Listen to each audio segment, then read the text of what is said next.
Vamos começar então, vai ser o capítulo 7 e 8, já avisando que o 8 eu também não terminei de ler, viu, Augusto? Então, tamo junto.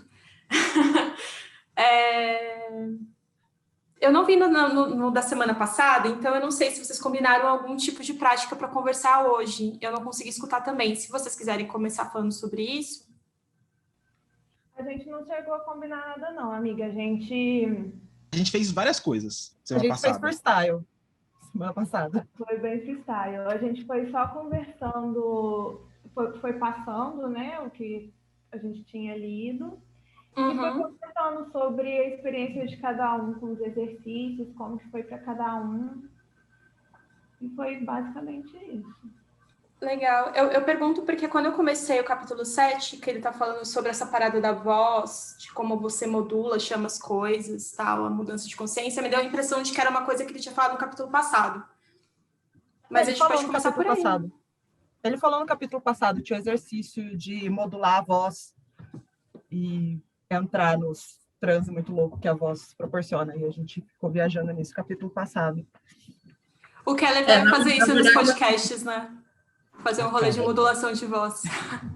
Pra caramba. Que nem o último podcast do Logicando, eu precisava mostrar que eu estava vivo, porque a galera achava que eu tinha saído. Então eu tô desesperado. Você vai me ver falando para um caralho e com voz tão alto. Amiga, Dora, eu te cortei, amiga, desculpa. Não, é que a gente estava falando que, assim, esse exercício da modulação de voz, no encontro passado, cada um meio que fez sozinho, né? E aí cada um ficou trocando impressão, assim, de, o que você sentiu quando você falou de cada coisa, de cada jeito, né? Aí foi bem engraçado. Mas, assim, na hora a gente não fez, mas antes a gente fez e a gente comentou o que a gente achou. Acho que a maioria das pessoas tiveram dificuldade de falar como mago cerimonial, com aquela voz mega impostada, não sei o que. Aí eu acho que o pessoal mais gostou de falar devagarzinho, bem devagar. Eu acho página que 77, quem quiser olhar. É no 5, né? Essa da modulação de voz ou no 5? É isso, capítulo 5, página 77. Ah, tá, bacana. Boa. Eu acho que a gente não consegue falar como se fosse um magão, porque o Magicando estragou isso pra gente, porque a gente se imagina como um patolino, então é impossível fazer esse exercício. Esse era o plano, para não ficar sempre com essa voz impostada. Infelizmente, para quem é Demolei, já tá gravado na memória essas vozes, né? Gente, eu tenho que contar uma experiência com Demolei para vocês, porque eu já fui uma vez no rolê Demolei, eu assisti uma cerimônia Demolei, e esse rolê dessa voz acontece mesmo. É péssimo. Eu entrei com 12 anos de idade. Meus pesos, amigo. É legal, cara, é legal. Não é ótimo, mas é legal. Tipo, você não tem muito mais o que fazer, tá da hora. Eu entraria se eu pudesse ser um Demolei, porque se alguém me chamasse de Rainbow, eu ia ficar muito brava, então... Você só pode ser filhas de Jó, né? Filhas de Jó. Filhas de Jó. Legal, foi mal aí, amigos Demoleis, se alguém ouvir. Brincadeira. Sobre esse negócio da voz, né, cerimonial, eu estava até conversando com a Will sobre isso, porque nesse capítulo 7, ele fala que você precisa de... Você não vai... É legal você conversar quando você for fazer... Acho que quando ele passa do negócio da terra lá, né? Aí eu sempre pulando umas páginas para frente, né, gente? Perdão! Mas ele fala que você tem que fazer uma voz que esteja de acordo com a parada. E aí eu fiquei pensando muito no rolê da voz cerimonial, porque tem que ser uma coisa séria, né? Você tem que estar falando sério e tem que ser uma coisa que passa credibilidade. E aí eu comecei a pensar, tipo assim, porque a Camis até ela comentou, é meio ridículo, né, essa voz, essa coisa estranha. E aí eu fiquei pensando assim, é ridículo porque a gente pensa nisso agora, mas era para ser uma voz que passa credibilidade. Então, o que passa credibilidade? É uma voz firme, que fala meio assim, né? Então, com o tempo isso foi mudando, mas dentro do que a gente aprende que esse tipo de voz é uma voz de credibilidade, é uma voz que dá firmeza naquilo que é sério, né? E aí eu fiquei pensando, voz cerimonial não necessariamente tem que ser uma imposição de voz do jeito que o Crowley fazia, né? Que tem os áudios que a Dora comentou também, no último encontro. Mas tem que ser você tem que encontrar a sua voz cerimonial, né? Acho que é esse o rolê. Encontrar a sua voz cerimonial, aquela que você consegue sentir a seriedade e a firmeza nela para conseguir passar o que você precisa de passar. Né?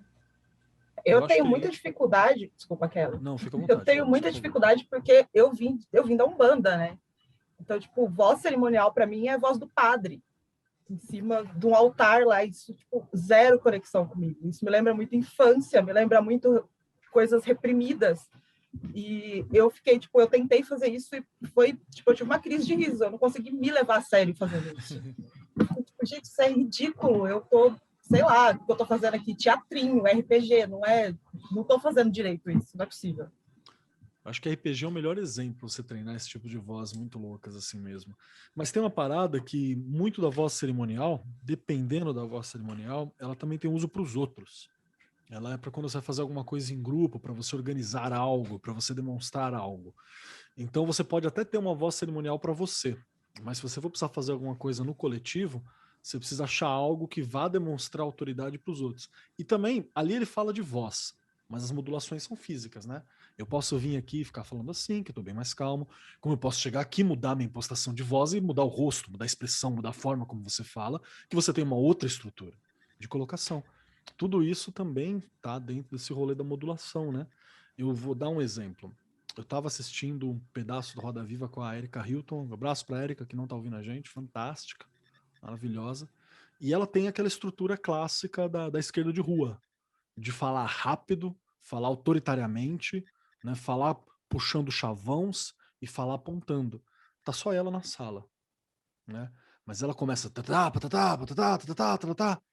que é fantástico, mas ela fala com determinado público, que talvez seja o público que esteja assistindo mesmo, mas você vê que o pessoal jornalista fica meio, por que você tá falando assim? Às vezes assim. E é justamente essa coisa de qual que é a postura que você utiliza em cada lugar, né? Cada lugar acho que vai ter uma exigência de uma voz cerimonial, talvez. E, Kenner, isso aí tem muito a pegada do teatro. Eu nunca fiz teatro na minha vida, né? Mas eu vejo, é muito louco isso, né? Porque a gente chega nesses lugares, nesses não lugares em que a gente não sabe... É que, assim, os processos de magia, eles precisam ser impressionantes. Não pode ser uma coisa que a gente, é qualquer quarta-feira, né? Precisa ser uma coisa que a gente, tipo, eita, né? Então, assim, tem esse lugar em que, claro, a gente vai estar fazendo esses processos e impostando a voz, ou mudando de voz, ou falando de um jeito, ou falando assado, mas qual seria a diferença entre fazer isso num contexto teatral e fazer isso num contexto magístico? Assim, eu tenho a resposta aqui na minha cabeça, mas é a resposta da Dora, e assim, se alguém puder responder, Kelly puder responder, agradeço. Ela falou primeiro alguém, depois Kelly era a terceira pessoa. Ela falou primeiro foi a Dora, depois foi alguém, depois foi o Kelly. Então, na ordem. Fala aí, fala, Kelly, responde nós. Deixa eu pegar meu frango aqui, peraí. Fala aí, pessoal. Não, tá com frio, né? Cara, eu acho que na prática não tem diferença. Essa é a real, assim, puxando de verdade para você.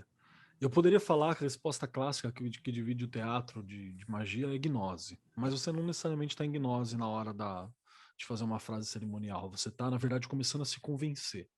Então, ela é um processo meio que auto-hipnótico que você está fazendo naquele processo, né? Para você acreditar que você tem autoridade também. E para os outros acreditarem que você tem autoridade naquilo. Então, é meio que aquele acordo... É uma emulação do acordo tácito do teatro, de que você vai fazer algo que não é necessariamente a realidade, as pessoas que estão lá vão acreditar que aquilo é uma possível realidade, né? Que está colocado ali. Então, eu tenho até... Talvez seja por causa da minha vivência teatral também. Eu tenho até uma dificuldade de ver diferença, pra falar a verdade para você. Tem a questão da intenção também, né? De Sim, botar sim. O teatro tem um objetivo muito... né? Agora, a magia tem intenções que estão no subterfúgio ali, estão por baixo, enquanto você está fazendo aquele negócio aqui. Acho que a intenção é uma boa para colocar. A intenção é uma boa. Tava pensando em característica da ferramenta, né? E enquanto ferramenta eu não vejo diferença, mas enquanto processo total, talvez seja essa mesmo a melhor diferença, a intenção. Eu fiz teatro durante um curtíssimo período de tempo, quando estava na escola, e o meu objetivo, eu lembro quando a gente estava fazendo os exercícios, o objetivo era mudar a forma como eu estava pensando naquele momento, para conseguir agir como se fosse outra pessoa. E aí, quando eu vou fazer alguma coisa, né, algum rolê da bruxaria, o fim, ele é diferente, né? O objetivo do fim, ele é diferente. Mas o meio é a mesma coisa, né? Eu ainda estou modulando a voz e mudando a minha postura e tentando pensar como se fosse outra pessoa para mudar minha consciência de alguma forma, né? Então, nesse momento, assim, as coisas, elas se parecem muito mesmo. Perfeito. Eu achei uma anotação aqui, fui lá nas páginas, foi uma coisa sobre na página 86 que eu anotei, que tá Momento Way of TED Talks, que acho que se você quer uma forma para mostrar autoridade, hoje a gente está muito influenciado pela autoridade TED Talks. O que é? É alguém que faz algumas piadas momentâneas, que você tem um chavão para falar, e você tem uma questão objetiva para colocar, e você demonstra a sua autoridade de maneira passivo-agressiva. TED Talks é isso. Ele é sempre uma forma passivo-agressiva. É falando assim, eu estava perdido, eu não sabia o que fazer. Aí eu encontrei. E eu sei exatamente o que fazer. E eu vou passar 10 minutos falando isso para você e você vai me ouvir, porque eu sei o que eu tô falando. E aí ele continua falando isso com uma forma calma e tal. E no fim tem uma puxada. Aí você quer, acho que, pegar uma forma, né, de padrão para você ter uma voz de autoridade, talvez assistir uns TED Talks seja uma forma legal. Aquela postura, aquela estrutura, acho que funciona muito, né? E aí tem mais algumas anotações, mas aí é o capítulo anterior. Perdi a chance. Pulou a próxima. Então tá bom, vamos pular então para essa parte que já é na página 124, é bem seguidinho do que ele estava falando. O contexto é a invocação a partir do nome da coisa, né? Você conhece o nome, então você consegue acumular poder a partir dessa invocação, por isso que ele está falando sobre os wiccanos. E eu vou falar uma coisa, eu nunca tinha ouvido falar disso antes, eu passei um pouco de tempo só na Wicca, então talvez seja por isso, mas eu não conhecia esse conceito de você invocar nomes para acumular poder. Você já tinha ouvido falar disso antes? O Keller já, tá todo o resto do pessoal fazendo não com a cabeça.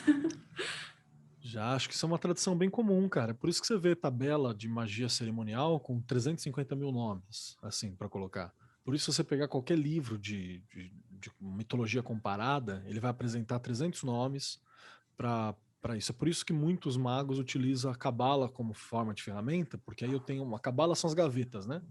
Acaba servindo as gavetas. Então, as entidades comunicativas, tricksters e tralalá, eu guardo em rod. Aí eu abro lá e eu tenho 75 mil nomes dessas entidades em rod para me utilizar, né? E aí eu posso, na verdade, estou querendo trabalhar com rod, mas eu utilizo os nomes sagrados que estão ali colocados assim. Também é algo muito comum para você ver. E tem até a crítica, né, pesadinha aqui e ele dá nome, Do eu acho Sanders, legal. né? Eu acho que é legal que ele dá nome, né? Ele fala assim, ó, a tradição alexandrina tem uma ideia bacana, mas é mal feita. É isso que ele tá falando aqui. Desculpa, não sou eu, gente, tá aqui, ó. Eu certa vez ouvi uma fita do auto-intitulado Rei das Bruxas Alexanders. Achei legal e depois uma merda. E aí o Loki no meu interior começou a esculhambar o cara falando que ele era um bobão. Esse é o resumo da fala. O Locke estava certo. Mas, Keller, deixa eu te perguntar a respeito disso, sobre essa coisa de acumular nomes. Isso é para ser uma coisa parecida com o que ele coloca lá na página 129, quando ele coloca o exemplo da invocação da Terra. Assim, eu não entendi como funciona na prática esse acúmulo de poder a partir da invocação de nomes, sabe? Tá, ali são dois caminhos, cara, na minha visão. Gente, vocês me corrigem se tiver um outro olhar, não tem essa questão. Porque assim, ele tá propondo que tem dois ways, né, para chegar na parada. Um é o caminho do que e o outro é o caminho do como, né? É assim, acho que é inclusive assim que ele chama. O que é muito o método tradicional, clássico, europeu, que é você saber o nome, e por saber o nome você domina, você tem que saber o nome certo. E a galera que fala assim, não, você vai pronunciar o enoquiano, você tem que pronunciar correto e tal. Porra, nada a ver. Tem um brother que falou assim, só seja coerente. Se você pronunciou tal parada de um jeito, tente pronunciar sempre desse jeito, né? Seja coerente dentro do sistema, mas você não tem a pronúncia correta disso. Aí foi tirado do rabo olhando para uma panela com água, saca? Então não tem isso. E aí ele tem esse caminho do que você precisa do nome. Que você vê isso em todo canto. Por exemplo, o nome de Deus é um nome sagrado que foi esquecido. Você não sabe como pronuncia. Você sabe que as letras são Yod, Re, Val, Ré, mas você não sabe como pronuncia. Se é Jeová, se é Yod, Re, Val, Ré, se é Yehová, Yehoa, Yeshua. Yeshua é Jesus, que é Deus com o dente no meio. Então você tem várias outras questões ali que são um pouco complicadas para você bater o olho, né? E esse é o caminho do o quê. E ele fala que o caminho do que você não acumula poder, você acumula o quês, você acumula conhecimento. E é legal. E é legalzaço. Eu sempre falo pro pessoal, que o pessoal chega e fala assim, pô, eu queria começar a aprender uns rolês de Paranauê. Aí quando alguém pergunta, eu falo assim, ó, você quer aprender a fazer? Você aprende a fazer, mágica visual é ótimo. Mágica visual e o Libernu são incríveis, assim, pra você aprender a fazer.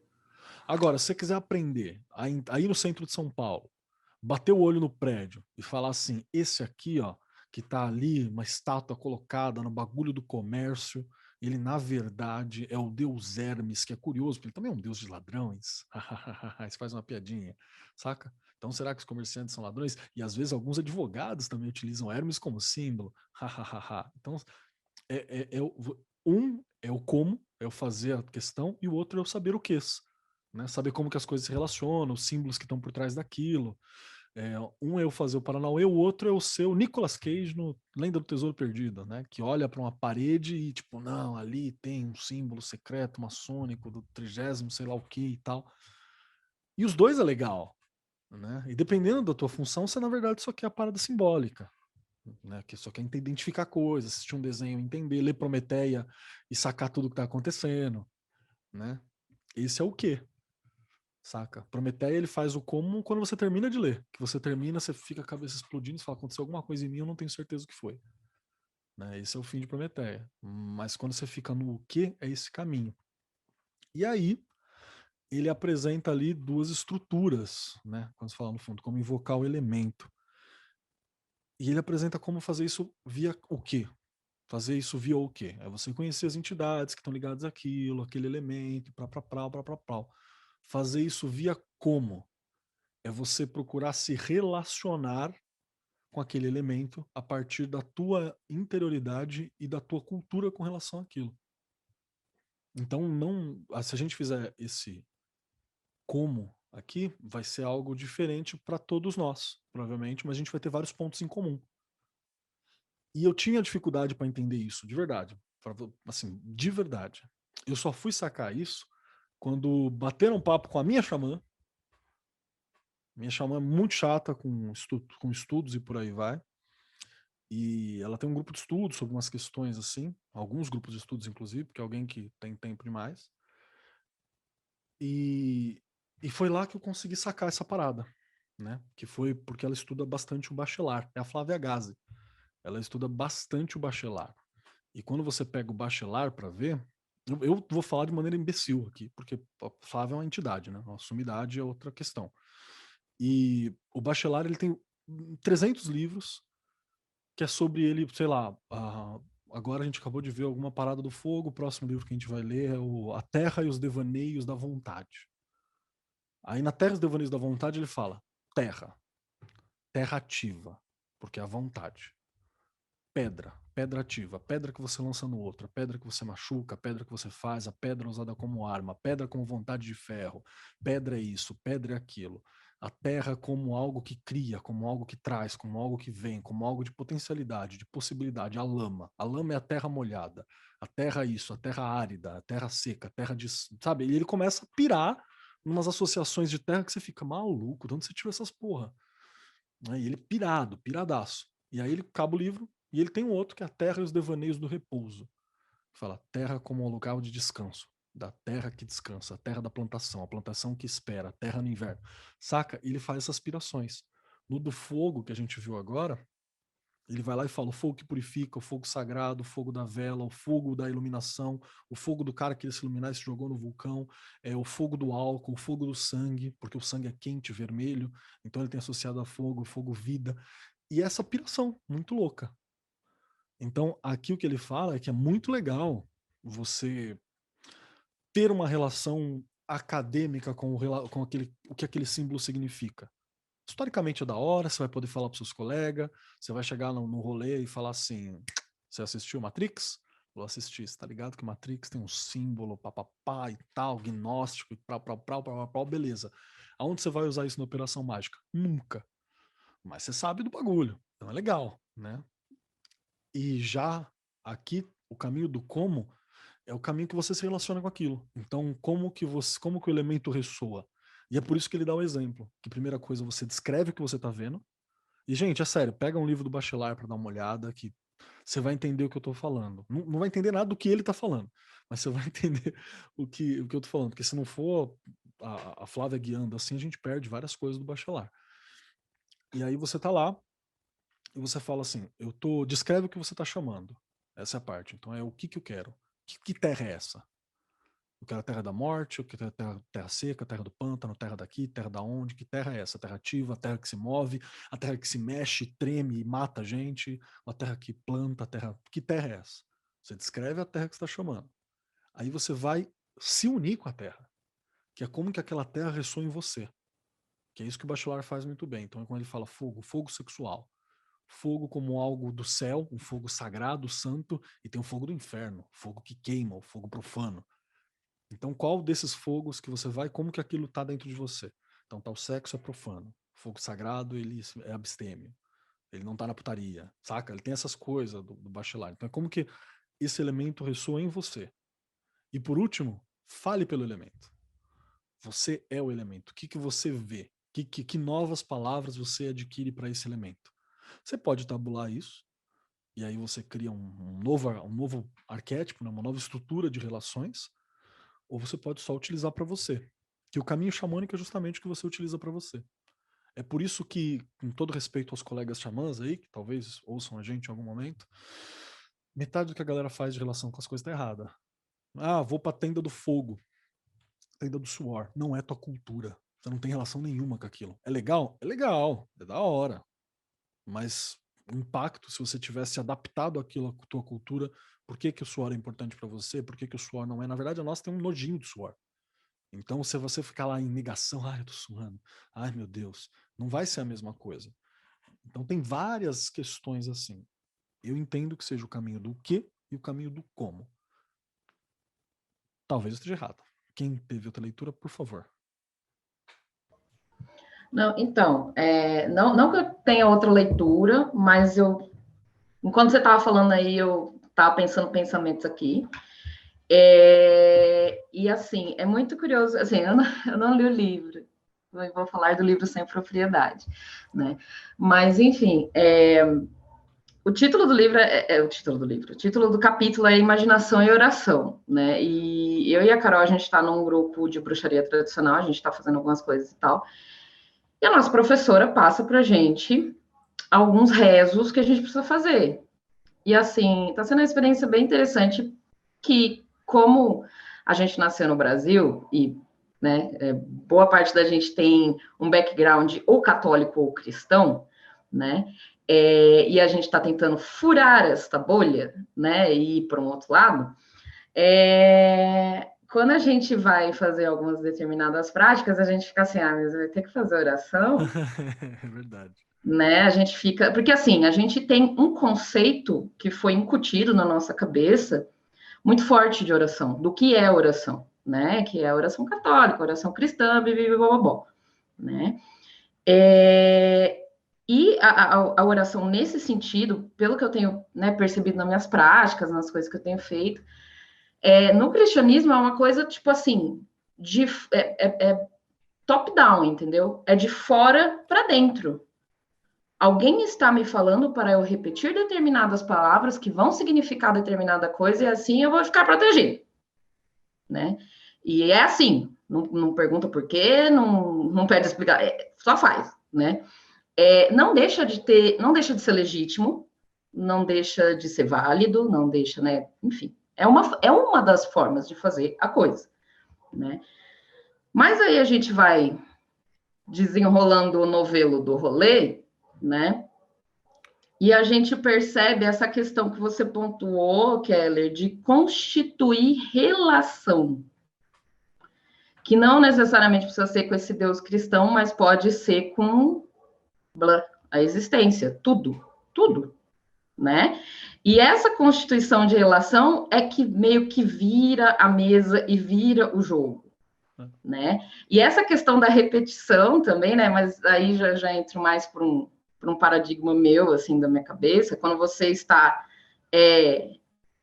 rezando ou orando ou, tipo, fazendo alguma coisa nesse sentido, é coisa minha, doideira da minha cabeça. Falarei palavras doidas a seguir, já estou avisando. Quando você repete com muita intenção, quando cada célula do seu corpo acredita naquelas palavras que você está repetindo, naquela frequência, e você faz aquilo várias vezes durante a semana, todos os dias, né? Aquilo gruda no seu campo. Aquilo fica ali, né? E aí você se relaciona com aquilo no seu desenrolar do seu dia, né? Então, assim, é um momento, assim, às vezes, assim, é muito estranho, porque a gente fica achando que tem pó de pirlim-pim-pim, que magia é uma coisa, muito não sei o quê. Cara, é tudo muito físico, é tudo muito no corpo, né? São coisas que a gente está falando e, assim, a vida acontece e, sei lá, acontece X coisa e você se reconecta, você se religa com aquilo que, cara, olha, aquilo que eu fiz anteriormente, naquela minha prática tal. E aí eu vou pegar aquilo lá, que já está planando aqui do lado, né? Você só pega e resolve a situação. Então, assim, quando eu comecei a perceber que esse é um negócio que é de dentro para fora, eu peguei e falei, cara, oração, né? Oração, né? Que é a palavra que a gente tem, né? É uma coisa de muito poder.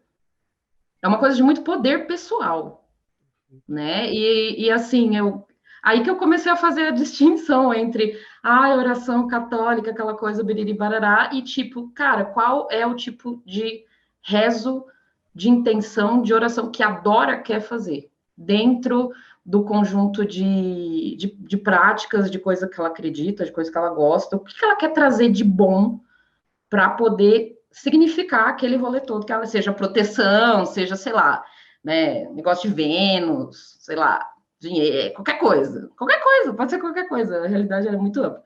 Mas quando eu comecei a perceber isso, eu comecei a ficar com menos ranço do tempo, eu tenho que fazer oração, que parou de ser isso e começou a ter a minha digital, por assim dizer, né? Mas, enfim, esse rolê de constituir relação é o que faz total diferença, assim, no bagulho. Quando você chama algo, quando você pede algo, quando você, né? Faz total diferença. É isso que eu queria falar. Eu vou ficar quieta. Isso que a Dora falou me lembrou muito. Eu vou voltar um pouco naquela voz cerimonial, porque eu fiquei de falar, mas aí eu tomei um chá e acabei nem falando. Mas sobre essa coisa de oração, eu tenho uma oração pessoal que eu fiz, e eu também tinha um pouco de ranço com a palavra oração, mas aí conheci um menino chamado Rodrigo Vignoli, e aí ele fala muito da gente parar de ter essas relações de evitar, sabe, alguns termos e algumas coisas, a gente ir lá experimentar e ver de qual e ver se aquilo é bom. E eu criei essa oração pessoal. E aí, quando o Frais pediu pra gente fazer a voz cerimonial, eu fiz com a minha oração pessoal. E assim, fez toda a diferença. Eu não senti essa vergonha que vocês falaram. A minha experiência foi totalmente outra, assim. Eu senti muito no meu corpo, como a Dora falou, foi um negócio de sentir, assim, muito no meu estômago, que é a minha parte mais sensível. Então, foi como se as palavras tivessem um peso e elas fossem, sabe, colando no meu corpo e fazendo meu corpo ativar, assim. Fez a oração ficar mais séria. Eu senti uma seriedade maior com aquela voz, sabe? E eu anotei aqui que eu ressoei como um sino. Eu senti todo o meu corpo, assim, sabe, ressoando aquelas palavras. Então, acho que eu quero trazer muito essa voz cerimonial para minhas orações, assim, para essa oração pessoal, porque eu acho que fez toda a diferença. E é isso. Legal. Eu acho que eu queria falar um negócio sobre o lance do rezo rapidinho, porque é isso que a Dora falou, né? A gente está nesse curso de bruxaria, esse rolê de bruxaria, em que a professora, ela mexe muito com a gente nesse sentido. Então, a gente tem que estar fazendo vários rezos, vários momentos, e eu me pego fazendo rezo, e eu não entendi o que está acontecendo, mas estou fazendo um rezo ali. Só que eu vim de uma família cristã, né? Eu vim de uma família evangélica. Evangélico é um pouco diferente de católico nesse sentido, porque não necessariamente tem rezos, né? É uma oração mesmo, é meio diferente. Mas ainda assim, eu gosto muito de falar a respeito da experiência espiritual que eu vivi lá, não necessariamente a parte religiosa, dogmática, bizarra, mas a parte espiritual. Por exemplo, eu não sei se vocês conhecem isso, provavelmente sim, mas eles fazem uma coisa que é chamado de submonte, que você vai de madrugada, você sobe um morro muito alto, sei lá, um monte mesmo.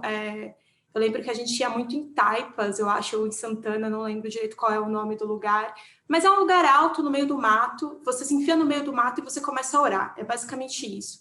E você faz isso de madrugada, no escuro, com outras pessoas.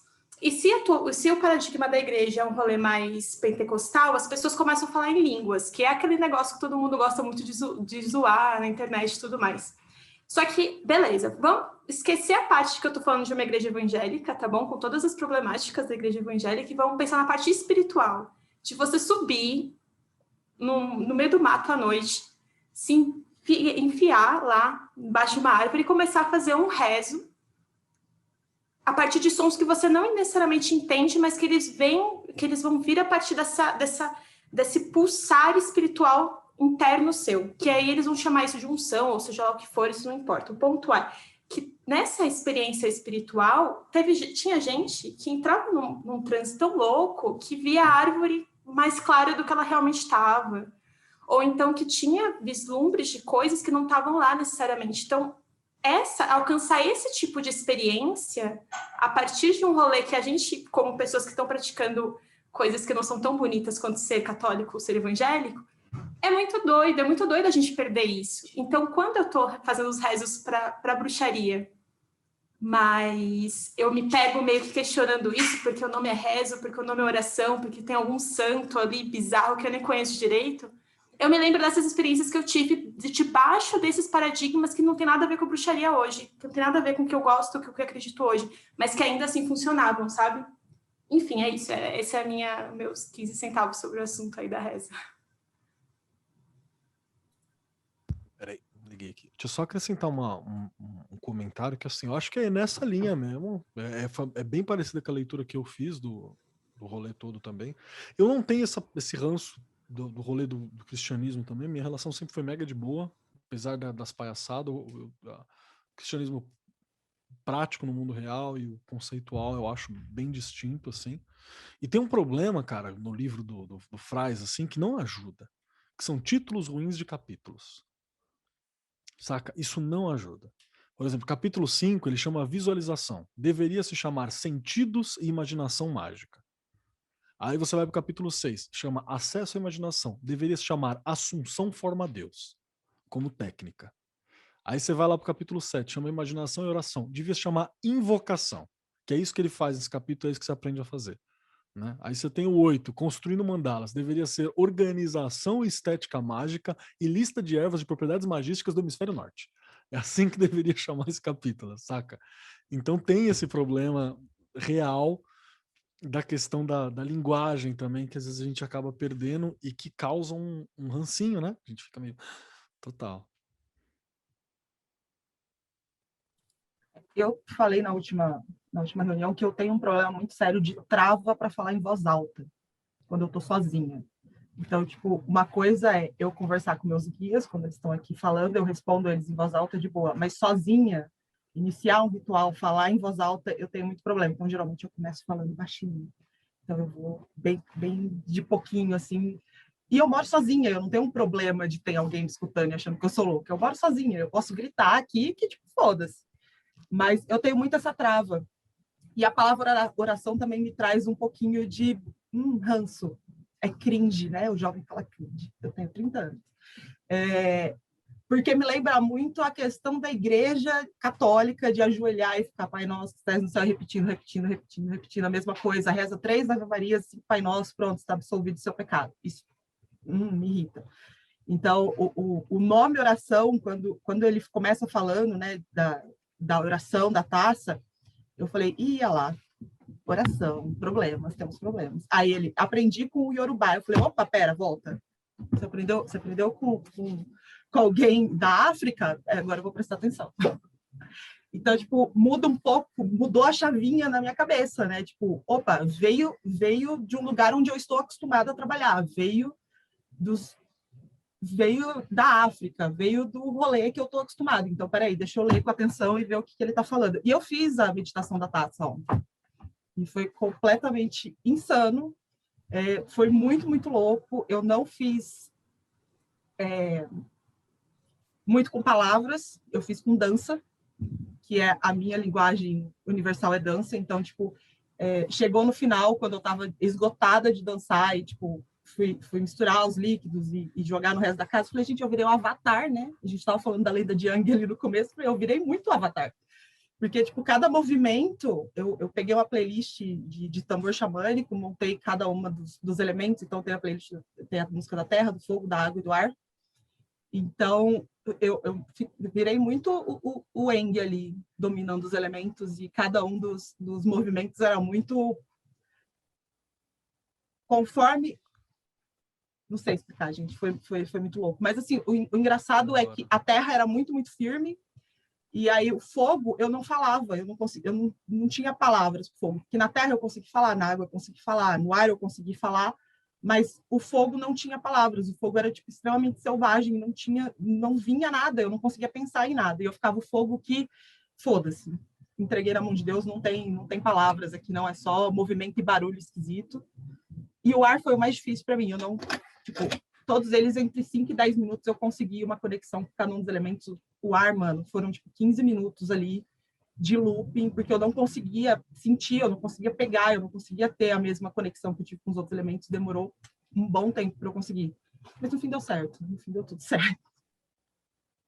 Eu vi lá no grupo alguém perguntando sobre ser um exercício de invocação ou não. Eu nem lembro quem foi, gente, desculpa, a pessoa que perguntou. Mas... E aí acabou que responderam lá e tal, e falaram assim, não é invocação não, porque ele não chama o elemento para vir para dentro.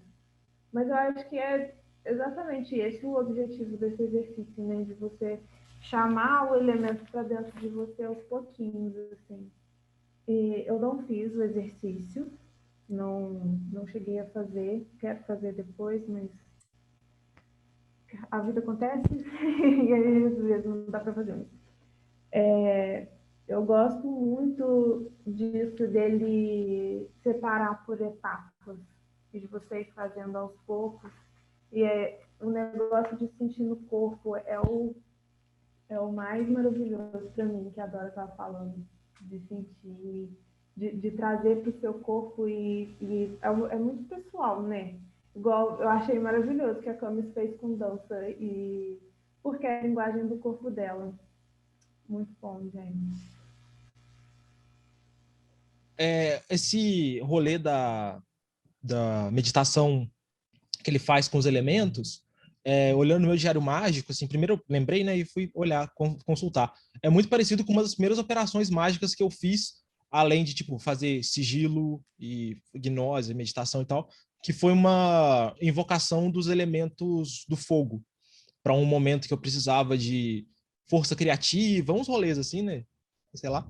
E aí eu chamei, só que eu não tinha uma taça, né, como diz na meditação, mas todo o resto do Paranauê que eu fiz foi muito parecido com o que está no livro. Eu não tinha tido contato com esse livro na época, né? Eu tinha ouvido alguns magicando, tentado ler o Dogma Ritual e Clavícula de Salomão, e tipo, aí eu fui fazer do meu jeito, e é muito, muito parecido com o que está aqui, mas eu, claro, eu trabalhei com um elemento só, e ao invés de estar segurando um copo, uma taça, alguma coisa, eu tinha pintado na palma da minha mão o símbolo alquímico do fogo, para ter um elo de ligação, e toda o rolê, assim, daquele aquele negócio que você sente, você fala, ok, isso aqui é diferente, aconteceu vindo da palma da mão pro resto do braço, assim, sabe?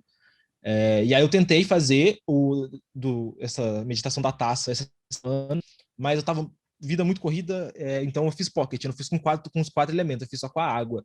E eu prometo fazer com os outros em breve, assim. Uma coisa que eu não comentei... Desculpa, pode falar, Camis, por favor, não. Uma coisa que eu não comentei é que realmente muda o gosto da água, tá? É bizarro. É bizarro. A minha água ficou com gosto de ozônio. Não sei se vocês conseguem imaginar gosto de ozônio, mas ficou com gosto de ozônio, meio terra. Tipo, eu bebi assim, eu falei, não, pera, eu peguei minha garrafa de água, né, comum, e tomei um gole, eu falei, não, tá diferente. Não é possível isso ter acontecido. Está realmente diferente. E como eu dancei, eu fiz com 2 copos de plástico, porque minhas taças são caras e eu não sou obrigada a quebrar minhas taças. Perfeito. Só queria acrescentar uma parada, assim, que é uma coisa que às vezes a gente esquece, né? A relação artística, ela é muito forte. Se você for pegar a galera da Golden Dawn, hoje tem muita gente que olha a galera da Golden Dawn como estudiosos, acadêmicos. Não, cara, é um bando de artista pirado, assim, uma galera piradaça. É uma galera artista instrumental. A Golden Dawn era, sei lá, o centro acadêmico de alguma faculdade de humanas, assim, era isso que era a galera. Né? Galera inteligente, mas piradaça, piradaça. É tipo o DA de Artes, quando eu fiz parte, né? Imagina o DA de Artes misturado com o CA de História, assim, saca? É isso. Essa é a galera com o pessoal da Letras também, porque tinha lá os escritores, né? Então é isso que era o rolê, então é uma doideira. Mas a gente esquece porque as divindades, elas são frutos da arte. Elas são, primeiro de tudo, elas são interpretações artísticas. Né? Então você tem um porquê daquela representação artística. Ele fala em algum canto que divindades complexas costumam ser retratadas de maneira mais complexa. Até que chega uma hora que a divindade fica tão complexa que você desiste de retratar. Que é o caso de Deus, Jeová, Yod-Heh-Vav-Heh. Porque é tão complexo, tem tanta coisa colada que eu simplesmente não retrato. Você retrata uma parcela, um nome ou algum ponto. Né? Porque ela é complexa. Isso é muito doido. Mas tem umas coisas para tirar disso tudo que foi falado aqui, que ele vai tratar, que está lá na página 131. Só para constar, eu falei do Bachelard, né? A página 130, não o exercício. Né? A parte de baixo da página 130 até a página 131, ele descreve o método do Bachelard fazendo os livros, assim, na minha visão. Né? Foi o que eu percebo que o Bachelard fez os livros, como que foi. E até tem um rolê aqui que a gente pode decompor para tentar entender. E tentar entender uma coisa que a gente não deve fazer sempre. Tentar entender uma coisa que a gente faz depois. Na hora a gente só sente. Né? Isso é importante. Na hora a gente só sente. Mas tem um rolê. Por que Loki é um deus do fogo? Tá ligado? A gente tá contaminado na cabeça com o Loki da Marvel, né? Que não tem fogo em lugar nenhum. Mas assim, por que Loki é um deus do fogo? Galera nórdica. Casa de palha e madeira, sacou? E eu preciso do fogo. E Loki é trickster. E tudo é gelado. O fogo é vida e também pode trazer morte. Vários funerais eram feitos com fogo também, em alguns pontos.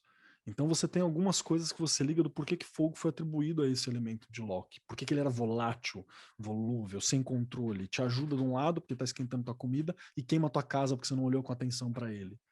Saca? Então tem esses detalhes que são umas questões extremamente artísticas, assim, né? E isso é uma coisa muito doida. E aí na página 133 eu marquei aqui que realmente ele falou, né? Uma invocação só é eficaz quando ela realmente faz você experimentar aquilo sobre o que você está falando. Essa é a proposta. E aqui é a hora que ele chama de invocação mesmo. Então, é uma invocação. Ele tá com a palavra na cara, né? Eu gosto que ele sempre traz muito pra gente, né? Pra gente olhar pra si mesmo. E aí ele fala assim, vamos ser doido, galera, tá liberado ser doido, ser doidão, tá tranquilo. E aí na 134, ele, no segundo parágrafo, assim, no finalzinho, que eu até grifei assim, eu fiz um coraçãozinho, porque eu achei essa parte maravilhosa, que é quando ele fala, você pode ter percebido que o tipo de mágica pelo qual eu vivo não tem muita dignidade. Este é um motivo válido. Há muitos magos que trabalham com cerimônia e tentam parecer dignos. exaltados, espirituais, ou seja lá o que for. Normalmente, isso quer dizer que eles parecem pomposos e rígidos. E, assim, é esse o sentimento que eu tenho com a magia cerimonial, com a mágica cerimonial, porque parece que é muito quadrado e engessado, eu sou muito de sentir, gente, eu não consigo não sentir. E eu gosto de quando é trazido para mim, assim, quando eu trago para mim e eu sinto no meu corpo, por exemplo. E esse pedacinho aqui, ele foi incrível. Ele fala mais para frente também, né, sobre mágico cerimonial. Tipo assim, para de tentar ter controle sobre as coisas, gente. Vamos, vive isso aqui, seja doido. Para que dignidade? Isso aí é papinho de gente chata. Eu gosto muito dessa parte. Muito legal, né? Eu falei ali no chat, Lari. O rolê do Kleber é o único rolê possível. É o único rolê que há para ser feito. Então, só vai. Eu Não existe, concordo. a magia cerimonial é superior, alta magia. Aham, beleza. Beleza. Acho Não, que a cara, partir do todo mundo momento que você fazendo o mesmo tá, rolê. a partir do momento que você já tá, tipo assim, ok, vou mexer com magia, deixa a dignidade de lado. É um outro rolê agora. Isso, na verdade, acho que é legal para qualquer espiritualidade, né? Se você for expressar, sei lá, o cara é evangélico. Se você for expressar a sua espiritualidade dentro do padrão, você nunca vai usar tua roupa, né, serinha, Bíblia debaixo do braço, né? Você vai olhar e falar assim, pô, cara, vou ficar aqui vestido de Agostinho Carrara com esse livro debaixo do braço, não dá. Então, qualquer expressão de espiritualidade, ela precisa que você expresse ela, porque na real é para você se conhecer nesse processo, né? Na verdade, você não está expressando necessariamente ela, você está arranjando formas de expressar você, e é ela que está te ajudando a te libertar das questões de se expressar de uma determinada maneira. Então isso é muito bacana, né? Tem uma coisa que eu acho bem legal também na página 134, já que a gente estava falando dele, né? Que eu coloco um contraponto, assim, essa maneira pomposa dele, né? E quando ele fala que não tem dignidade, eu não leio como não tem dignidade, eu leio como tem intimidade, para não ler na negativa também, né? Porque aqui a gente está numa sociedade que dignidade é muito importante, né? Então não é questão de ter ou não, eu não leio assim, eu costumo ler como tem intimidade. Eu tenho intimidade comigo, eu tenho intimidade com quem está fazendo isso comigo, eu tenho intimidade com aquilo que eu estou chamando, com aquilo que eu estou relacionando. E a intimidade, ela fala sobre você ter coragem de viver como você quer, ter uma intimidade com o mundo, né? E isso é muito legal. E aí lá embaixo tem um rolê que tem todo um parágrafo de crítica aos magos modernos, né? Falando do sacerdote sereno e tal, porque a gente pode fazer, inclusive, recortar só as ofensas que ele faz ao mago moderno e fazer tipo um manifesto, jogar em algum lugar só para ver o que acontece, assim. Assina como um grupo, como alguém secreto que não existe, tipo, sei lá, põe Salomão Freestyle e joga lá que a galera vai se matar, assim, muito louco. Mas eu gosto muito quando ele fala os pontos em que ele traz um ethos xamânico, que eu já falei lá atrás, quando a gente começou a bater o papo, né? E aqui tem o Pense nos Xamãs. Quando ele botou Pense nos Xamãs, prepara que vai vir um ethos xamânico ali. Quando ele fala sobre cada espírito demanda um tipo diferente de entusiasmo, o que significa que você precisa ser bem flexível, né? A gente precisa ser flexível para fazer aquilo que tem. E aí é muito louco, porque a magia do caos, por exemplo, ela se propõe ser flexível sempre. Só que, curiosamente, só gerou pessoas que trabalham com um tipo de entidade. Ah, mas eu trabalho com 40 servidores e mais 300. Eles têm a mesma estética. Você não consegue trabalhar nada que não tenha um formato de carta com um símbolo em cima e um emblema com o nome embaixo. A limitação ela não é conceitual só. É uma limitação estética. Eu já vi gente fazendo entidade de Umbanda em formato de carta para poder conversar. Tá ligado? Para tratar como se fosse um servidor, assim. Então é muito louco, porque aqui no Brasil você tem essa escolha, né? Ou você só consegue falar com entidades servidores, até na estética, ou você só consegue adorar uma divindade. É os dois únicos parâmetros possíveis de uma relação, assim. E isso sou eu, a gente pode escrever e colocar lá que foi ele também, porque tá na entrelinha. E isso é querer estar no controle, tá ligado? você só consegue se relacionar com aquilo a partir de uma determinada estética, um determinado formato, uma determinada estrutura. Então temos um problema, né? Tem gente que não demanda isso. Tem algo que você vai se relacionar que não demanda isso. Se você vai se relacionar com uma planta, eu vou falar, não, vou tirar uma foto da planta, vou levar no Photoshop, vou colocar ela no fundo, vou colocar o nome da planta em cima, vou criar um emblema para a planta, vou imprimir isso no formato tarô 12x7, né? E aí eu vou colocar no meu altar para poder acender uma vela. Conversa com a planta, amigo. Acabou. É isso, a parada. Saca? Gente, eu quero fazer uma pergunta que eu não sei ainda como, sabe, explicar ela. Aí vocês me ajudam para ver se fez sentido depois. Vocês me falam, tá? Pode falar, Carol, não fez o menor sentido, pelo amor de Deus. Mas eu quero falar o seguinte, quando ele fala muito constantemente a respeito dos magos, dá nomes para eles, inclusive, que eu acho maravilhoso, porque é assim que é boa a fofoca, quando você sabe de quem ele tá falando.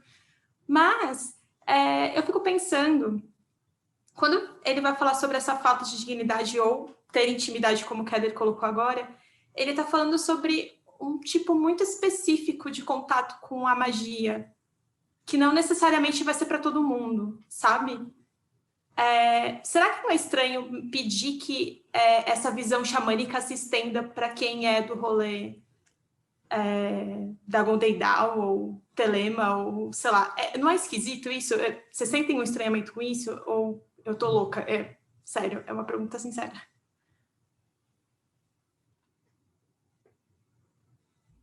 Eu não entendi direito a pergunta, Carolzinha. Boa.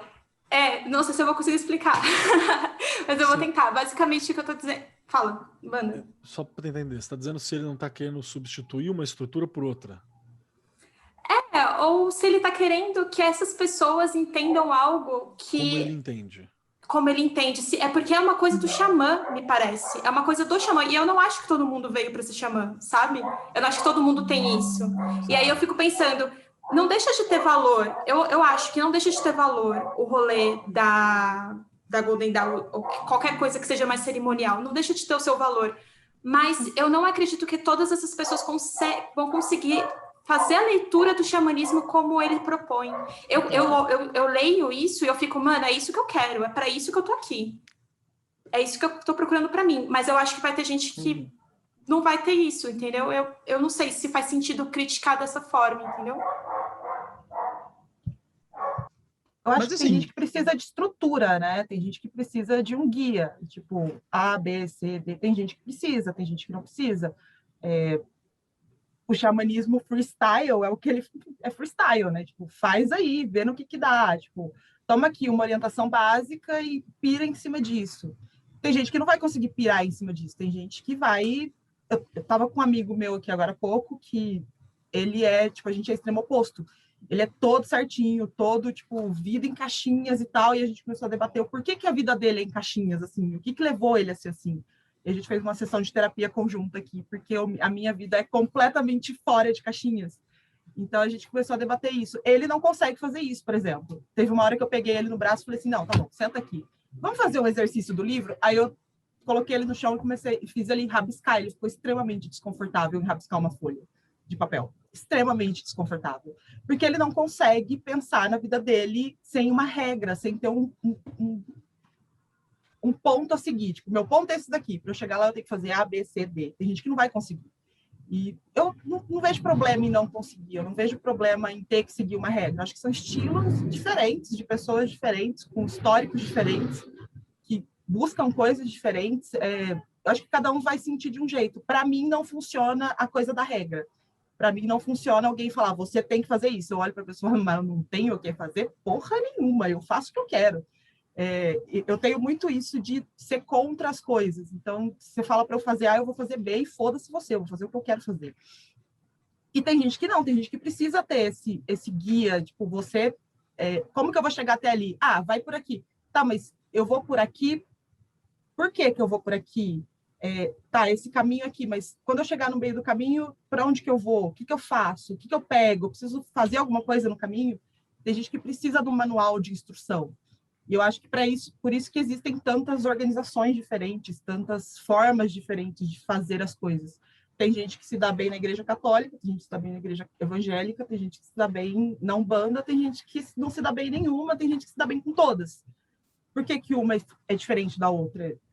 Tipo, Não sei se ficou muito claro esse meu mini TED Talks aqui. Desculpa.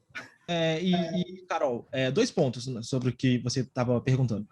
Acho que na página 134, em que ele está criticando os magos e tal, na última frase desse parágrafozinho que está aqui, que fala que é claro que o tal sacerdote, que precisa representar uma religião organizada, não está em condições de fazer piadas ou cometer erros. Ele está, tipo assim, ele não está tirando o valor. Ele está falando que o método daquela pessoa é diferente e que ela não vai poder se dar a liberdade e, tipo, perder a dignidade, como ele colocou antes, como a gente está mexendo com o xamanismo. E o segundo ponto é que ele não acha que ele está tentando substituir um método por outro. O Mágica Visual é um livro iniciático para uma ordem que ele tinha, né? Então, assim, ele claro que está passando o método dele de fazer as coisas. Aí cabe ao leitor aplicar as coisas do método da maneira que for melhor para ele e fazer o próprio método, né? O que a gente está lendo aqui é o método do Ian Fries, mas não necessariamente a gente tem que seguir tudo que ele está falando. E outra, é um método para quem não gosta de métodos. Se você gosta de métodos, tem um monte de métodos para você. Esse método aqui, se você não gosta de seguir uma linha, segue isso daqui. Ou não segue, ou faz o que você quiser. Eu acho que tem muito isso, de dar uma opção para as pessoas que não se encaixam no método tradicional. Deixa eu acrescentar uma parada assim que eu vou... O título do livro é Mágica Visual. O Manual de Xamanismo Freestyle foi acrescentado pelo editor para tentar explicar o que era isso. Porque em momento nenhum ele fala que ele está ensinando xamanismo. Se você prestar atenção até agora. O editor podia ter colocado subtítulo em cada capítulo também, né?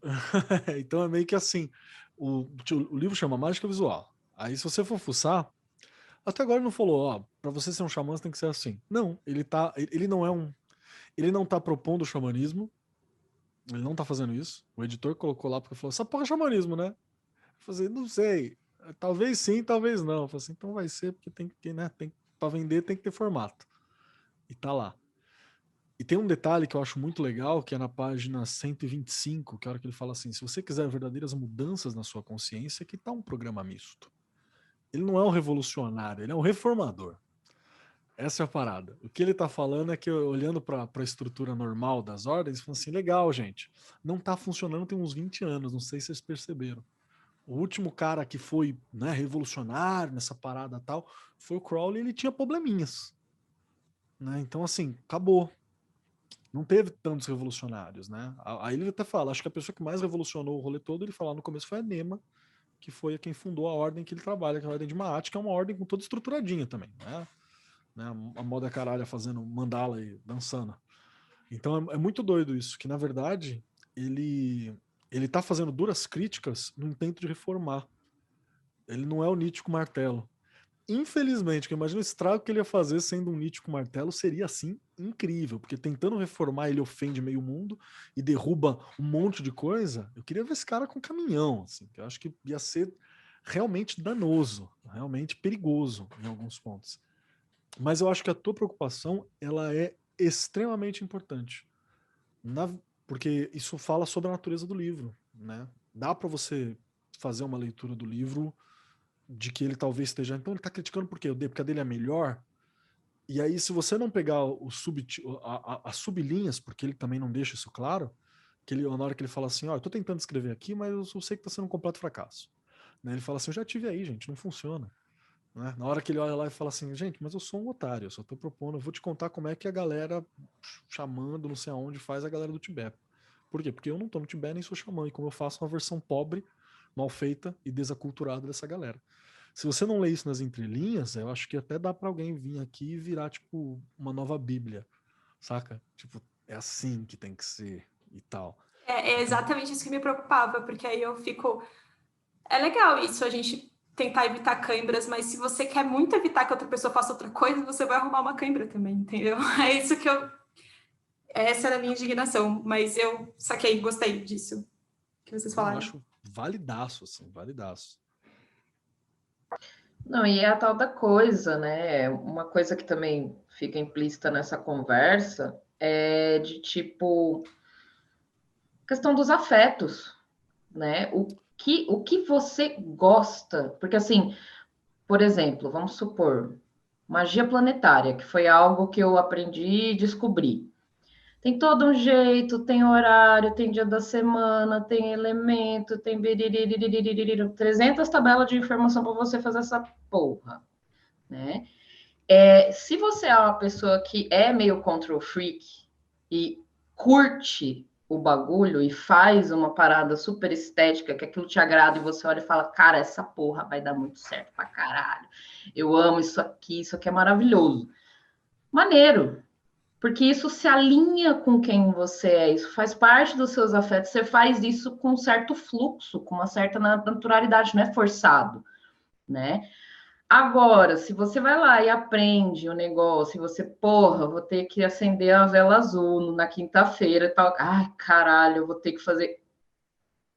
Velho, por que você está fazendo isso com você mesmo, não é mesmo? Negócio de xamanismo. Xamanismo é sujeira, cara, mexer na terra e você lá e voltar com a canela cheia de barro para casa, velho. É isso, né? Ah, eu não gosto de ficar suja, então, né? Não faça. Não te afeta, não te atinge. Você não sente que aquilo transformou alguma coisa. Você sente que aquilo foi um estorvo. Então, assim, tem várias coisas. E a gente está numa época, né, da história muito interessante em que as pessoas estão se tornando suas próprias religiões, entendeu? Cada pessoinha tem é a religião da Dora, é a religião da Carol, é a religião da Camis, que cada pessoa vai ter um afeto diferente e vai pegar várias pecinhas do Lego para montar seu Lego mágico próprio, né? Então, assim, é muito complexo isso de eu chegar dando uma traulitada, o que eu faço é muito melhor do que você. Tá bom, né? Beleza, né?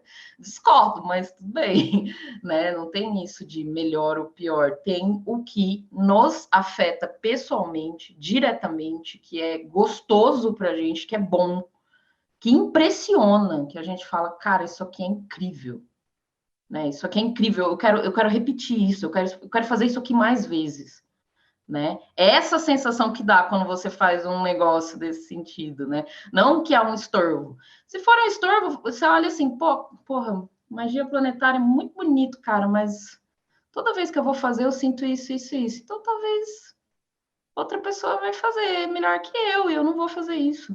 E tudo bem, segue o baile. A gente vai continuar testando e continuar aprendendo coisas e continuar tendo referências para ver o que vai engatilhar em mim essa centelha desse negócio que, tipo, cara, é isso, eu preciso fazer isso, eu preciso fazer isso. E aí o negócio desembesta, né? Mas, enfim. É isso, parei.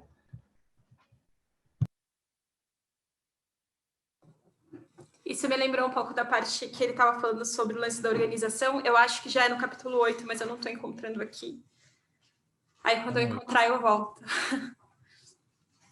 Eu pensei que eu tinha grifado ele para falar, mas... Deixa eu propor uma parada pra gente só ir pra conclusão do capítulo, assim, que eu acho que é uma das coisas mais importantes que eu já vi escrito em alguma coisa sobre invocação. Assim, primeiro que se você for lá na última página desse capítulo, página 136, eu acredito, você tem mais um eto xamânico, quer dizer que o controle não é necessário e que a verdadeira dignidade não é alcançada sendo rígido e pomposo. Isso é mais um eto xamânico importante.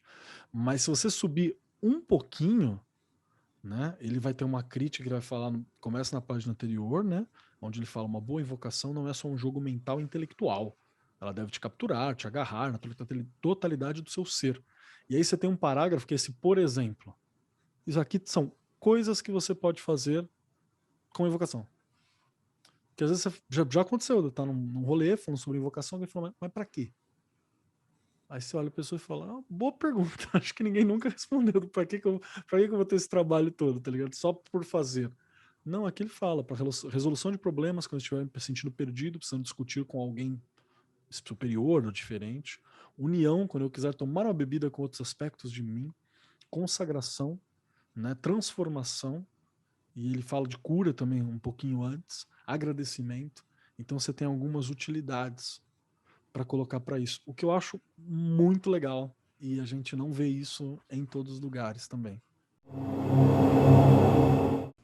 Essa última parte desse capítulo foi tudo para mim. No final eu até coloquei assim, ai, Fraz, eu acho que eu te amo. Gente, eu gosto muito, não dá. Mexe muito comigo, com o meu coração, esse livro. Ai, os humilhados foram exaltados, né, no Lari, depois daquela desgraça daquele livro, pelo menos teve um livro amorzinho. E toda vez, Dora, toda vez que ele fala uma coisinha chuchu, eu fico assim, ai, olha, a Dora tem razão. A Dora tem razão. Mas aí não é nem dizer que o boy é bom, né? Porque o último foi boy lixo, né? Aí fica fácil de comparar. Né? E não bastando ser foram dois, porque o livro anterior tinham dois autores, né? Então foram dois boy lixo juntos. Tô dando uma olhada aqui se eu tenho mais alguma anotação que eu achei legal. Eu só coloquei, ainda naquele rolê sobre os elementos, né? Tem uma noção que eu coloquei, cada cultura verá os elementos de maneiras diferentes, né? O Ocidente tem tendência a ver a olhar para a natureza e pensar em natureza, olhar para os elementos e pensar na natureza daquele elemento, naquilo que ele é, naquilo que o constitui, né? E no estrago que ele faz. Então é nesse jeito que a gente costuma olhar, né? Com o poder que ele traz. E o Oriente costuma falar sobre estado e comportamento. Não é sobre o estrago que ele faz, é sobre estado e comportamento, como que está. Então, fogo é mais tem um determinado comportamento energético, né, diferente de metal, que é mais agudo e centrado, né? Que a terra é só centrado menos agudo. Então você tem essas diferenças também. E aí eu acho que é 8. Acham que o 7 foi coberto o suficiente, gente? Sim. Eu acho também. Você acho com vocês, o 8, eu fiquei assim, o que esse homem tá falando aqui? Que eu não tô entendendo o que esse homem tá falando. Não sei, eu não consegui entender, não sei se eu tava... Eu não consegui entender qual era a proposta do capítulo 8. Que ele vem contando história, né? Você fala, por que até agora não contou tanto? Fiquei perdida um pouco, fiquei assim... É um outro exercício que ele está propondo, mas... E aí tem uma hora que ele explica também... para você fazer a mandala, você pega a mandala anterior e aí você queima, e aí não sei o quê. Mas aí a nossa você faz, você queima também. Aí eu fiquei assim, não, mas como é que essa mandala anterior ainda existe se você queimou ela já? Eu fiquei deu muito nó na minha cabeça. Eu fiquei assim, não, vou esperar o curso para poder pensar sobre isso, vou ver se eu entendo mais. Eu achei o 8 complicado também. Eu gostei da explicação do que é uma mandala dele. Eu achei que foi uma boa explicação, porque se alguém me perguntasse, eu não sabia explicar o que é uma mandala, então foi ótimo, mas não é que eu me incomodei. Eu ia falar que não é que eu me incomodei, mas eu me incomodei sim. Vamos ser sinceros aqui, né? A gente já tem um tempo já. Mas assim, sei lá, não foi exatamente incômoda, foi mais sei lá, não sei se isso significa para mim, sabe? Isso deve significar, mas para mim não significa, é tipo isso. Você sabe que impressão que eu tenho? Que esse capítulo ele é póstumo. Eu não tenho certeza, mas eu tenho a impressão de que esse capítulo ele é depois, tipo, colocou aqui e aí o cara falou assim, pô, mano, você tem que falar de erva, saca? Aí falou assim, porra, tem que falar de erva? Eu falei, tem que falar de erva, cara. Tá falando de erva direto, tem que falar de erva. Eu falei, mas não tem contexto pra falar de erva, eu não quero colocar, tipo, erva. Falei assim, pra que usa erva? Eu falei assim, a gente usa as ervas pra montar espaço, né, pra montar as paradas mágicas, dá pra você montar uns paranauê e tal. Eu falei, paranauê tipo o quê? Tipo sigilo. Não vou falar de sigilo não, mas você falou no começo. É mesmo, né? É. Então vou falar de mandala. Por quê? Porque é bonito, é um outro tipo de sigilo, tem erva. Aí eu falei, então, o que você acha? O cara falou, beleza, faz aí que a gente tem data pra imprimir. Então eu tenho muita impressão de que é póstumo, eu não tenho certeza também se é. Mas aí eu falo que falta um subtítulo. Para mim, o subtítulo tinha que ser, de novo, Organização e Estética Mágica do Espaço e Lista de Ervas e Propriedades Mágicas do Hemisfério Norte. Para mim, tinha que ser esse o subtítulo. Sim. Porque todo rolê que ele tá falando é tipo assim, como se organiza um altar. Como você organiza o teu espaço. Mandala é uma forma de você organizar o espaço onde você vai fazer o Paranauê. Né? O espaço do Paranauê físico tem que ter coerência. Para mim é isso, mas, né? O que vocês acham? Faz sentido? Tô viajando? Eu achei que ele falou muito bem da mandala também, mas achei que faltou aprofundar um pouco. Foi tipo, vou falar aqui da mandala só para juntar mesmo e falar das plantas. Foi muito esse pulo muito rápido. Eu fiquei, uai, mas tinha tantas outras coisas para falar. Falou bonito, mas falou pouco. Podia ter falado mais. E ele nem fala de Eu mandala senti isso, desenhada, assim. né? Ele só fala assim. Na verdade, não é mandala, é montar altar com bugigangas, é isso, né? Eu acho Ele fala mandala como um conceito por trás, de, tipo, pra ficar bonito, eu não sei, mas. Eu achei até que ele fosse fazer um exercício do tipo, quando ele tá contando as Desenhar, né? histórias, eu falei, nossa, eu tenho certeza que ele vai mandar a gente imaginar isso, vai pegar isso, vai fazer alguma coisa, e ele não fez nada. Eu fiquei, ué, cadê a frase? Faltou aqui. É um capítulo sem exercício, né? Eu acho que é o primeiro capítulo sem exercício que a gente tem. É tipo, olha aqui, toma aqui uma lista de ervas que não tem aí na sua região e seja feliz. Tipo, tá. Eu achei legal as historinhas do começo, ele conta dos monges, conta dos curandeiros, como eles fazem, papapá. Bacana, legal, super bacana esse conhecimento. Agregou muito para mim. Achei divertidíssimo acompanhar, principalmente os curandeiros, os calawais, não sei como fala o nome dessa galera, mas enfim. Achei muito legal o método que eles usam. Mas, no fim das contas, quando ele começa a falar de mandalas mesmo e sobre as plantas, eu falei, tipo, tá, isso daqui para mim é quarta-feira. Tipo, beleza, escolhe as plantas aí e faz um desenho. A diferença é que eu não faço um desenho, eu queimo elas. Então, eu já queimo direto, eu não faço o desenho antes, bonitinho, para destruir ele. Eu já mando as bichinhas direto pro fogo. Mas tirando esse meio do caminho, onde ele usa a planta para desenhar, e depois ele queima, eu já queimo ela direto, fazendo, tipo, pulando o meio termo. É, você não faz o sigilo, né? Que é Não isso que faço ele faz. sigilo, Ele faz exato. sigilos com a parada. Eu tenho algumas Tirando... anotações, assim. Um dos problemas que eu tenho muito é com citar índios bolivianos, né? Não chama de indígenas, aí eu fico. Então, dá uma puxadinha, mas tudo bem, né? Que é quando ele fala. Eu não gosto também quando ele fala sobre a questão do espírito de intenções malignas, é muito europeu falando. Mas é porque é um europeu falando, né? De qualquer outra coisa. Então já não. Já falou, vacilou aqui, hein, cara? Aqui você tá falando umas bobeiras. Mas tem alguns conceitos que eu acho que são legais, assim. Mas aí eu vou entrar no modo TED Talks. Então, se alguém tiver algo para falar, fica à vontade.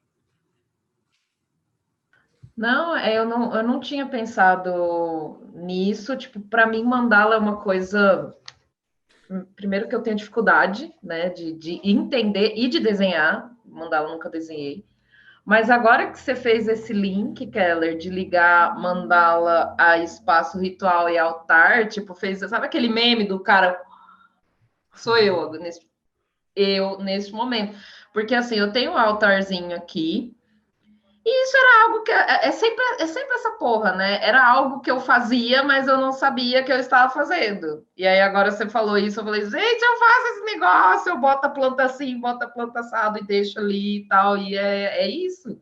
Aí agora que eu me dei conta, mas eu não sabia que isso poderia ser uma mandala. A forma que você dispõe as coisas no lugar tem um significado muito próprio para você aquilo ali. Sim. Né? Então aí eu falei, eita, um mundo de possibilidades. Agora eu tô assim.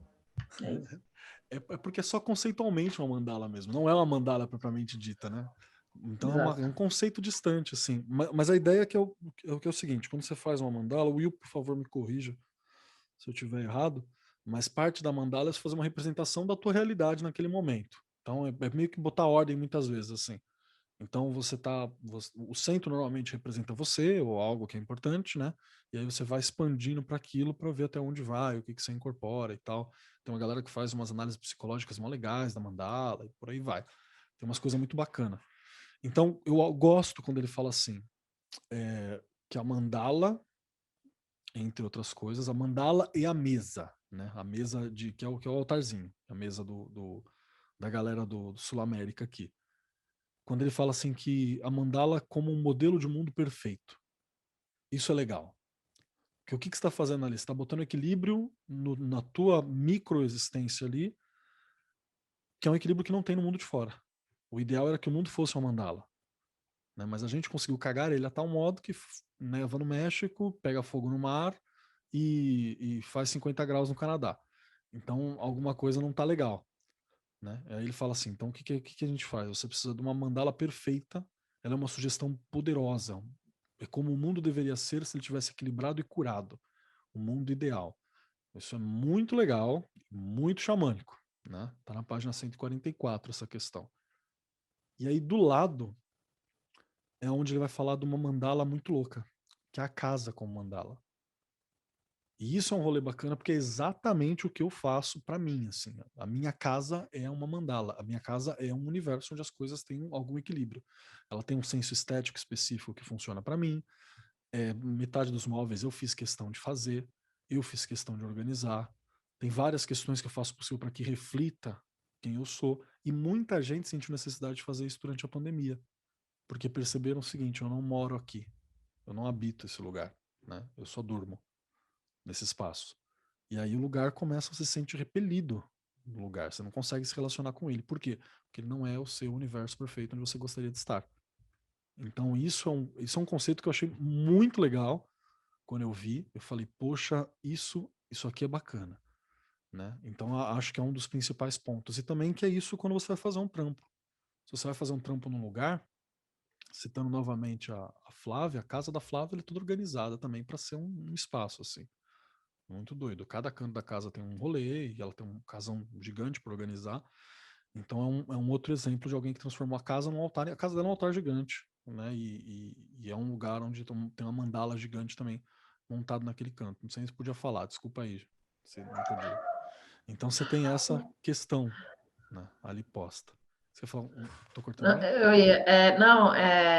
você falou isso da casa como mandala e dos espaços terem significados, etc. A primeira coisa que veio na minha cabeça foi Feng Shui. Será que tem a ver?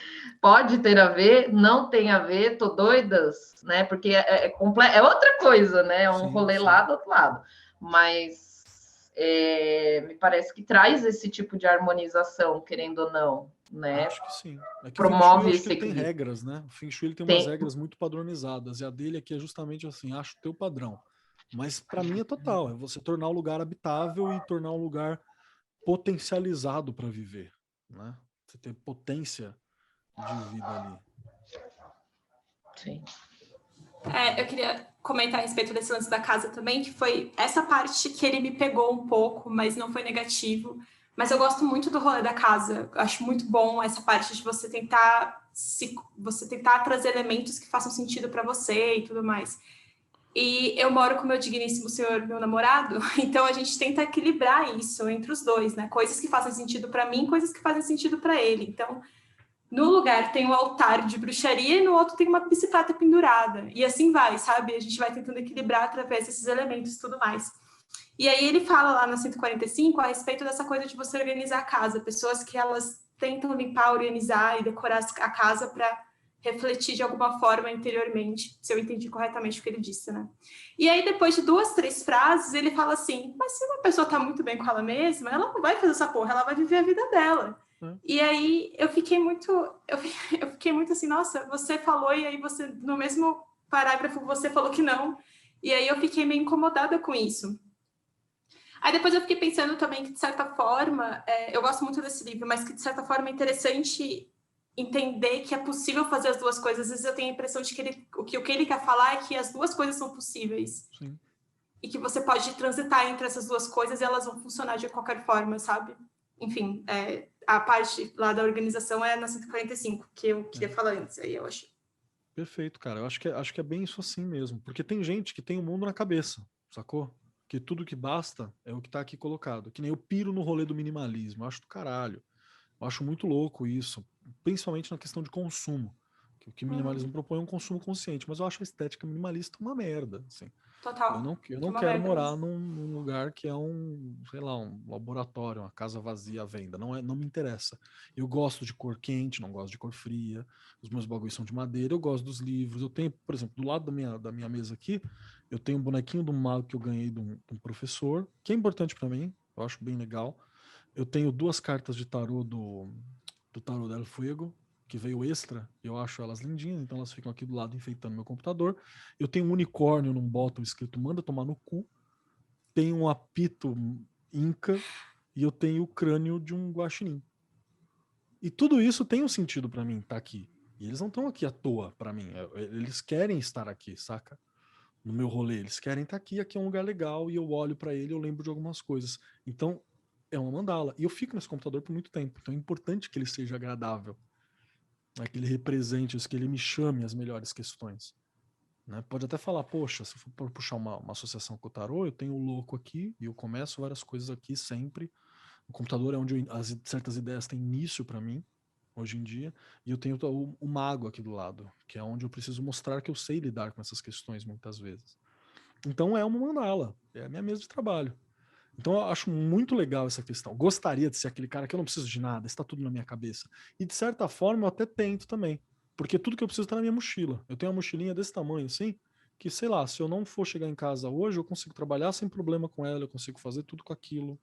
Posso ficar uma semana fora de casa só aquela mochila, sei lá, cueca suficiente para esses dias, que não tem problema, né? Então eu acho que é bem esse olhar também. Então acho que é bem esse olhar também. Uhum. Esse rolê do minimalismo eu gostava muito mais do que eu gosto hoje, mas depois de um tempo eu pratiquei durante muito tempo, assim, eu tentei tirar muita coisa que não fazia sentido, porque realmente a gente só acumula às vezes, né? Precisa, e essas coisas não necessariamente estão representando algo interno, não necessariamente estão trazendo algo, é só estar lá, né? E a gente não sabe nem porquê. Então, fazer esse exercício é muito bom. Eu gosto muito de fazer o exercício de tirar coisas que não fazem sentido e colocar coisas que fazem sentido e fazendo isso, enfim. Mas depois de um tempo eu percebi que você viver no cubo branco, como tem algumas pessoas que fazem, né? E, tipo, os caras, os minimalistas do rolê do Netflix e tal, que são os caras meus famosinhos disso, eles vivem nesse lugar, né? Que é, tipo, literalmente uma lâmpada e uma cama, um colchão e é isso. Eu acho que não faz muito sentido, pelo menos para mim, porque a gente é matéria, né? A gente precisa disso. A gente precisa se representar dessa forma também, de alguma, sei lá, enfim, é uma loucura da minha cabeça, não sei, mas eu sinto que a gente precisa passar isso para a parte material para ser mais consistente essas ideias, né? Sim. E eu acho que eu tenho só... Perdão. Desculpa, Kelly. Acho que é a quinta vez já que eu estou atropelando você. Paz, Kelly, vai lá. Esse capítulo, esse parágrafo gigante, eu acho que deu muita essa impressão de, para mim, pelo menos, de que a casa tem que refletir você e você tem que se sentir confortável e pertencente àquele ambiente, ele tem que refletir você. Não tem como você viver em um lugar em que você olha em volta e fala, não tem nada meu aqui, não tem nada que reflita minha personalidade.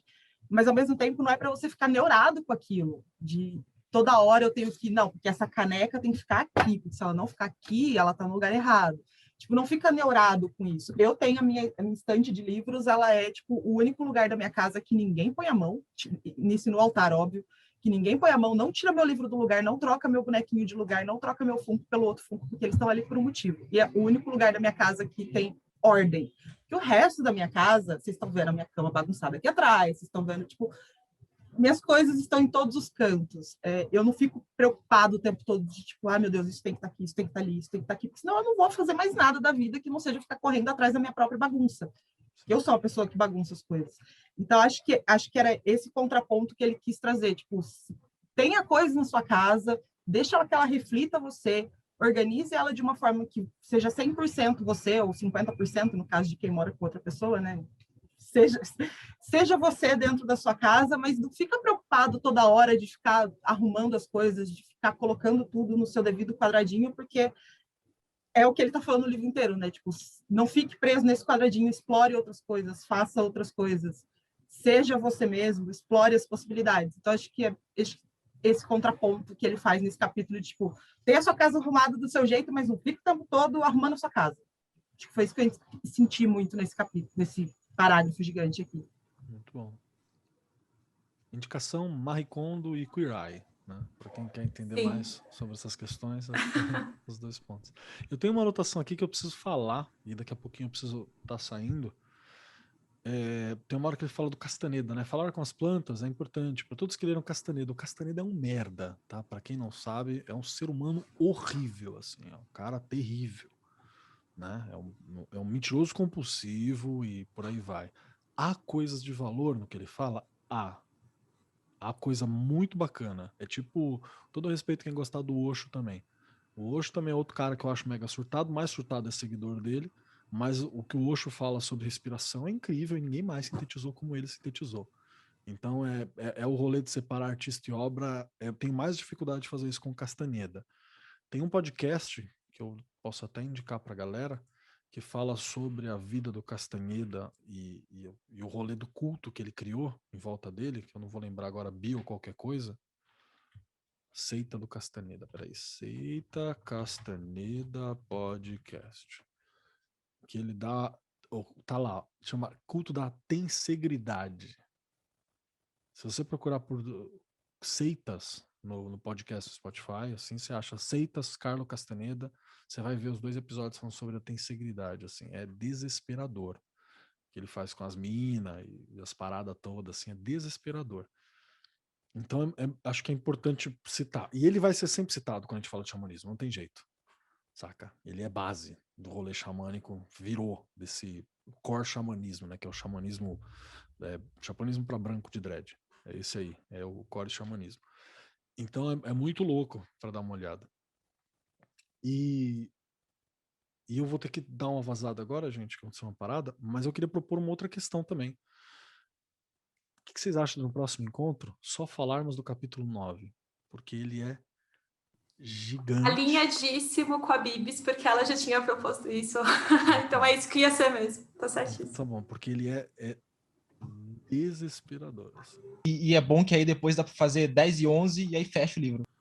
Beleza. Então eu vou dar beijinho pra vocês. Obrigado, gente. Obrigada, Kelly. Saco, tá? Obrigada, Kelly. Até. Considerando que a gente está na parte do... que já vai entrar nas ervas, que a gente pode... Não sei, a não ser que vocês tenham outras coisas para colocar também, aí a gente, né, pode conversar, mas eu acho que a gente podia encerrar, porque a parte das ervas, assim... A gente podia fazer uma outra coisa de rolê das ervas, né? Uma coisa à parte, nossa, que tem a ver com as ervas que a gente tem à mão, falar onde a gente compra, igual a Dora falou, não sei, o que vocês acham? Eu acho super válido, porque eu tenho umas folhas de Xerox que eu posso digitalizar e mandar para vocês, que é só ervas que a gente acha no mercado, pão de açúcar ou na feirinha da tiazinha. Eu tenho esse material já tem muito, muito tempo, porque eu gosto muito de rolê das ervas e tal, então eu vou mandar para vocês e a gente vai alimentando ele. Eu tento transformar digitalizar já em texto, em vez de imagem, que a gente pode ir adicionando embaixo. Que eu acho bem legal. Desculpa, Camis, eu pensei que não, pode falar, já deu uma travada aqui. Vou fazer um drive, aí a gente bota essas coisas no drive para todo mundo poder usar, beleza? Isso. A Ju também deu a ideia de fazer um Google Docs e preencher com as ervas lá. Acho que boa. A gente coloca dentro desse drive e compartilha os rolês lá. Beleza, perfeito. Só uma observação do capítulo aqui, antes dele começar a falar as coisas, que eu fiquei meio puta com uma partezinha, que ele fala, tipo, é preciso pedir permissão a algumas plantas? Como assim algumas? Pede para todas, caralho, não é tudo planta. Por que eu vou pedir para uma e para outra não? Porra. Pede permissão, você não sai tirando as coisas da casa dos outros sem pedir. Coisa chata isso. Não é europeu, gente. Europeu é que ódio. Mas, enfim, era só isso mesmo. Eu fiquei muito puta na hora que eu li essa parte, que ele fala, tipo, final do 146. É preciso pedir permissão a algumas plantas. Eu acho que até quando ele fala... Eu não sei se é dessa parte, né? Mas vai ter um momento que ele vai falar do sabugueiro também. Tipo... Algo do gênero, assim, né? Eu acho que é um pouquinho mais pra frente. Ou talvez eu só esteja confundido da primeira vez que eu li também. Pode ser que seja bem mais pra frente, não lembro. Não, é nesse capítulo mesmo, eu acho. É que eu não li. A hora que chegou na lista de ervas, eu bati o olho e falei, não tem, foda-se, não vou ler esse monte de ervas que não tenho acesso. Aí eu parei logo depois do desenho da mandala mesmo. No apêndice desse livro aqui tem bastante erva que a gente tem acesso por aqui. Então, se eu posso tentar dar uma digitada, porque o apêndice é pequenininho.